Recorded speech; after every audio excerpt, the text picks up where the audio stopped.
Naomba leo tuelewane kitu kimoja. Hamna mwanaume anayependa kutoka nje ya ndoa yake. Hamna mwanaume anayependa kutoka kwenye mahusiano yake. Hivi, naomba nikuulize kitu kimoja. Just imagine, mwanaume anaondoka asubuhi, anarudi usiku akiwa amechoka. Hujui amekula nini, hujui ameshindaje, hujui amepitia changamoto gani, hujui uko kazini nani kamkera. Ila baada ya kurudi nyumbani, apate tulizo, umwambie pole na kazi, umuulize changamoto yake, unaanza kumpa maneno mabaya, unaanza kuwa na gubu, akitaka kulala unampiga teke, akikuomba unyumba unamnyima. Haya, unataka mwanaume akae ndani ya ndoa?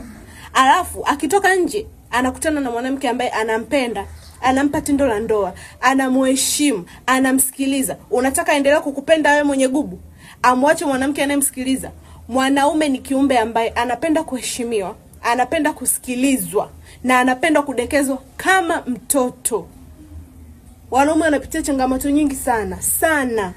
Hawapendi kupata heka zozote. Wanapenda utulivu, wanapenda amani muda wote. Na ukiona mwanaume ametoka ndani ya ndoa yako, jiulize kwanza wewe. Usimlaumu kijana wa watu, usimlaumu baba wa watu. Jiulize kwanza wewe, kwa nini mume wangu ametoka ndani ya ndoa? Ukijiuliza na ukijiangalia ndo utajua. Mwanzo nilikuwa hivi na sasa hivi nipo hivi. Tafadhali kabisa, naomba msiwalaumu wanaume wakichiti. Uuliza tatizo ni nini mpaka amechiti. Tuelewane hilo.